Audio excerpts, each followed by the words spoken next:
रहे हैं सर। बाबा साहब के चरणों में हम अर्पण करेंगे। बाबा साहब थे तो हम हैं। बाबा साहब नहीं रहते तो हम नहीं रहते इस जगह में। बताते हैं कि डॉक्टर बाबा साहब अम्बेडकर ने जो किया है, हाँ, जो ये आपकी मिसेज है? हाँ हाँ हाँ? आप रो क्यों रही हैं माता जी? हाँ? बाबा साहेब के नामे लिया। बाबा साहेब ने कि बाबा साहब ने 32 डिग्रियां की, उनको सम्मान नहीं मिला। सम्मान ना मिलने के बाद, वो परेशान होने के बाद उन्होंने कहा था मैं हिंदू धर्म में पैदा हुआ, ये मेरे बस की बात नहीं, लेकिन हिंदू रह के मरूंगा नहीं। उस बात को देखते हुए हमने से बाबा साहब ने इतना निर्णय लिया तो हम क्यों नहीं ले सकते। नमस्कार, आप देख रहे हैं द जनता लाइव और मैं हूं आपके साथ नलिनी। हम खास तौर पर देखते हैं कि जब भी हम मेलों में जाते हैं तो अलग अलग स्टॉल्स पाते हैं, कहीं खिलौनों के तो कहीं कुल्फ़ों के, कुल्फ़ी के तो कहीं चाट और बताशों के। यहाँ कुछ अनोखा दिखने को मिला। यहाँ बाबा साहेब की प्रतिमाएं, पेंटिंग्स देखने को मिली। हम जब भी मिशन जय भीम या उससे जुड़े किसी भी समारोह में जाते हैं या यूँ कहें कि बुद्ध से जुड़े किसी भी समारोह में जाते हैं तो हमें इस तरीके के स्टॉल्स देखने को मिलते हैं। आमतौर पे जैसे लोगों को मेले में खिलौने मिलते हैं, वैसे इन मेलों में या इन समारोह में ये स्टॉल्स मिलते हैं।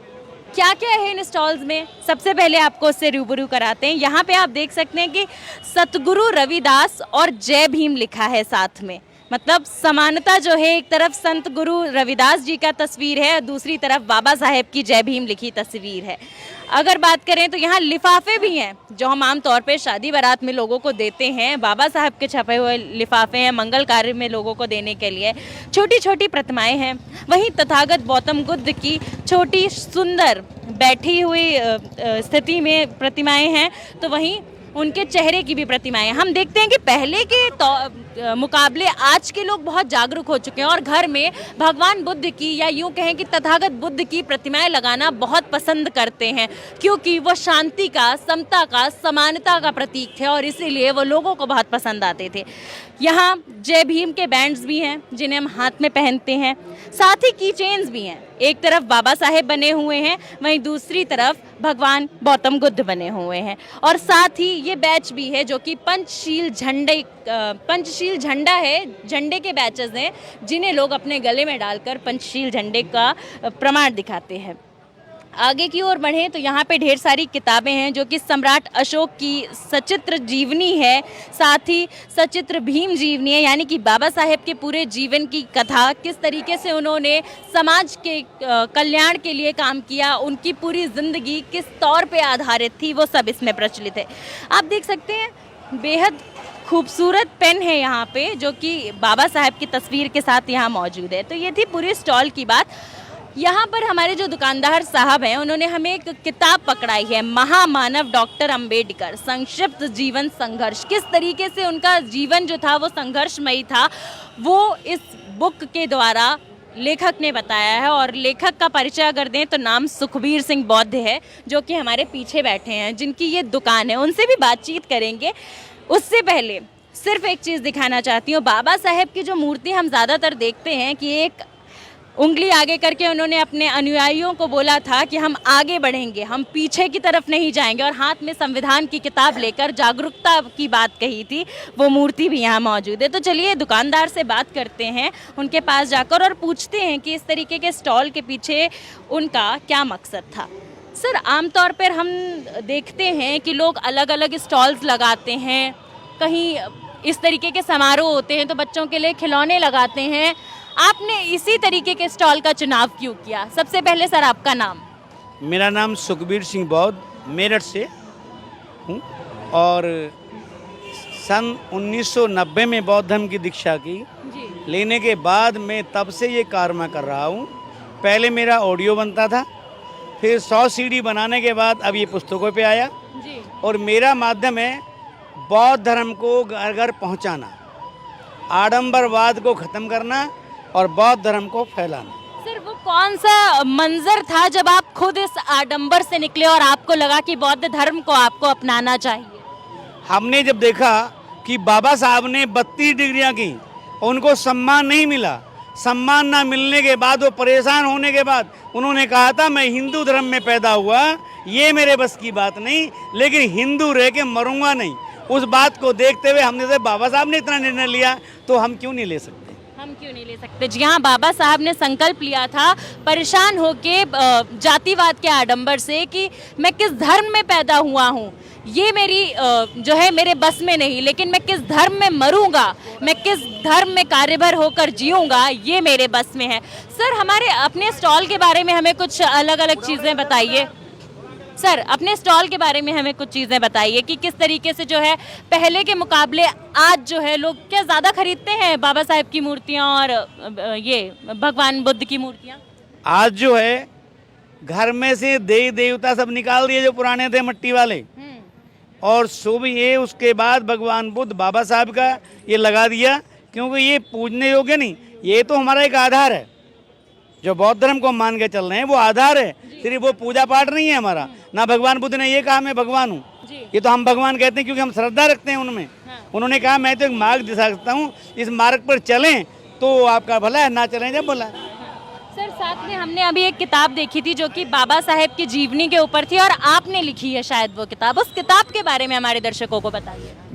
मैंने पहली बार बाबा साहब के मिशन को पढ़ा और पढ़ने के बाद जब देखा बाबा साहब लंदन से आए और आने के बाद उनका बेटा रमेश मरा, उसके बाद राजरत्न मरा, और उसके बाद जब वो लंदन जा रहे थे उन्होंने कहा, देखो रमा ने कहा कि साहब आपका बेटा राजेंद्र बीमार है। उन्होंने कहा रमा मेरे जन एक राजरत्न के नहीं, कितने बीमार हैं, एक राजरत्न चला जाएगा मुझे कुछ चिंता नहीं, मैं करोड़ों राजरत्न की बलि नहीं देना चाहता। इसलिए उसको देखने के बाद मैंने बाबा साहब के मिशन को पढ़ा और पढ़ने के बाद तब ये बुक निकाली, जन्म से लेकर के एंड तक वो पूरा है, और महामानव डॉक्टर बी आर अम्बेडकर जीवन संघर्ष के नाम से ये है, जीवन संघर्ष के नाम से है। सर, एक सवाल मैं लेना चाहूँगी, हम पहले देखते थे कि भगवान बुद्ध की जो प्रतिमाएं हैं और जो स्टैचूज़ हैं वो बिकते थे, लेकिन अब हम देख रहे हैं ज़्यादातर जगहों पे हमें बाबा साहेब के स्टैचूज़ भी दिखाई दे रहे हैं। क्या लगता है, कहीं ना कहीं लोग इतने जागरूक हो रहे हैं कि अब वो पसंद कर रहे हैं स्टैचूज रखना अपने घर में बाबा साहब के? वो इसलिए कि हमें जो बुद्ध का धम्म मिला वो बाबा साहब के कारण मिला है। अगर बाबा साहब सन 14 अक्टूबर 1956 में बौद्ध धर्म ग्रहण ना करते तो हमें ये पता नहीं पड़ता बुद्ध क्या चीज़ है। जब बाबा साहब ने बौद्ध धर्म को ग्रहण किया तो इसलिए हमने बौद्ध धर्म ग्रहण किया, और उसी वजह से बाबा साहब को सामने लाएंगे तो तभी बौद्ध धर्म आएगा, तभी बौद्ध धर्म आएगा। तो देखा आपने, दुकानदार साहब ने हमें बताया कि जब बाबा साहब ने बाकी धर्मों को दरकिनार किया तब जो है बौद्ध धर्म की शुरुआत हुई। आप देख सकते हैं यहाँ पे बाकी छोटे छोटे जो है यहाँ पे प्रतिमाएं हैं, इनको हम पेन होल्डर की तरह यूज़ करते हैं। वहीं इस तरीके के आपने देखा होगा ज़्यादातर लोग गणेश की मूर्तियाँ और भगवान बेचते हैं, लेकिन यहाँ एक अद्भुत बात है कि जिस इंसान ने संविधान बनाकर हमें जागरूकता सिखाई, हमें अपने हक के लिए लड़ना सिखाया, उनको जय भीम की एक तस्वीर लगा के और नीचे जय भीम का एक नारा लिखा बाबा साहब के।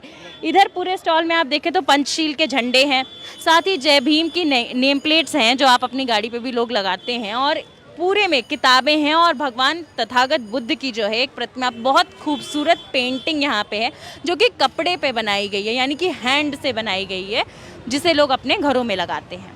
हमारे साथ कुछ लोग भी इस दुकान के बाहर मौजूद हैं। माता जी नमस्कार, क्या नाम है आपका? हमारा नाम है चांगुना बाई टेम्बुरनी। कुछ खरीदने आई हैं यहाँ से? नहीं, हाँ। हम खरीदने नहीं आए हैं, हाँ। हम आपके काम के आए हैं, हाँ। पण हमारे लाभ में अच्छा मिला आणि हमारे लाभ में है हमारे भाग्य। हाँ। हम महाराष्ट्र में है। हाँ, ये स्टॉल आपको आकर्षित कर रहा है अपनी ओर। हाँ, हम महाराष्ट्र है, हम महाराष्ट्र में आए हैं, पण हमें भाग्य है, हमारे दिल्ली में है, हमारा लाभ मिला।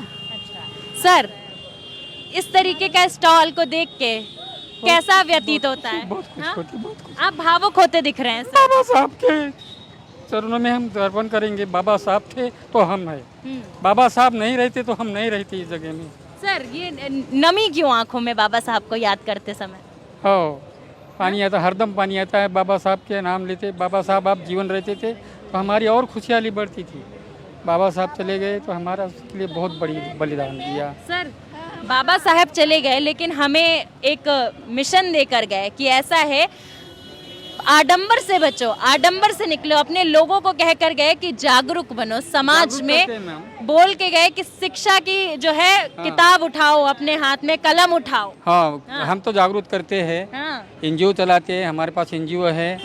नशा मुक्ति केंद्र चलाते हैं, लोगों को बताते हैं कि डॉक्टर बाबा साहब अम्बेडकर ने जो किया है, जो ये आपकी मिसेज है? हाँ हाँ हाँ? आप रो क्यों रही हैं माता जी? हाँ? बाबा साहेब के नामे लिया। बाबा साहेब ने इतके राज रतन मर गया, यशवंत मर गया, हमने यहाँ तो हिंदू हिंदू हिंदू मर गए, सब कुछ मैं। पण बाबा साहेब ने हमारे सारे देश के बाबा साहेब ने हम 36 आपले हे आहेत आपल्या महाराष्ट्र में सगळे ते माझेच लेकरं आहेत असे बाबासाहेबांनी आवाहन कर दिया। म्हणून बाबासाहेबने कुछ सगळे मर गया, तरी पण हमारे सगळे देश में हमारे बच्चे हैं, ऐसे बाबा साहेब मन गया। म्हणून हे हमारे बाबा साहेब के सगळे दिन है, म्हणून हमारे अंग में हे कपड़ा है, माता जी कपड़ा कहना चाह रही हैं रोटी। जी, माता जी कहना चाह रही हैं कि हमारे बाबा साहेब की देन है कि आज हमारे तन पे कपड़ा है, हमारे सर पे छत है और हमारे हाथ में जो है खाने का निवाला है। उन्होंने अपने दिमाग में ये सोच लाई कि मेरा बच्चा मर गया, लेकिन ये जो पूरे देश में मेरे बच्चे हैं इनको मैं अनुयायी बनाऊंगा, इनको मैं जागरूक करूंगा। हाँ? हाँ कैसा लगता है जब जब बाबा साहब का नाम लिया जाता है? हमारे नेहमी करता नहीं, हम बाबा साहेब के नाम लेता है ना, बाबा साहेब के नाम के मरूंगा और बाबा साहेब के नाम के हम जगेंगा। बहुत बहुत शुक्रिया आपका, बहुत खूबसूरत बात कही आपने। सर, आप लोग बता रहे थे कि आप एनजीओ भी चलाते हैं। हाँ हाँ, किस तरह का एनजीओ है? नशा मुक्ति केंद्र चला रहे हैं, नशा मुक्ति केंद्र चला रहे हैं। हाँ। लोगों को आकर्षित करते हैं, लोगों को बताते हैं कि ये नशा करके हमारे को कुछ नहीं मिलने वाला। 2 दिन जगह हम बहुत 99 से चला रहा सर, हूँ। आप लोगों ने बुद्ध धर्म की दीक्षा कब ली थी? 1956 को और आपके बच्चों ने भी अब ले ली है? अभी ले लिया। हमारे घर में देखो माता मैम, हाँ, हमारे घर में दूसरी मूर्ति कोई नहीं दिखेगी। हाँ। भगवान गौतम बुद्ध और बाबा साहब के ऊपर कोई नहीं हमारे घर में। हमारे जीवन में वही बड़े हमारे भगवान है, वही हमारे जीवन में हमारे जीवन साथी है। हम मरते दम तक हम उनका नाम नहीं छोड़ेंगे, हम उसके चरण पे मरेंगे तो भी चलेंगे। हम उनके चरणों पर मरेंगे भी तो चलेगा। ये अपने आप में आपको दर्शा रहा है कि लोग बाबा साहब को कितना मानते हैं, कितनी इज्जत देते हैं। उनके दिल में सिर्फ प्यार नहीं है, एक इज्जत है, क्योंकि बाबा साहब वो इंसान हैं जिन्होंने हर दबे पिछड़े की आवाज़ बनकर उन्हें जीने का हक दिया।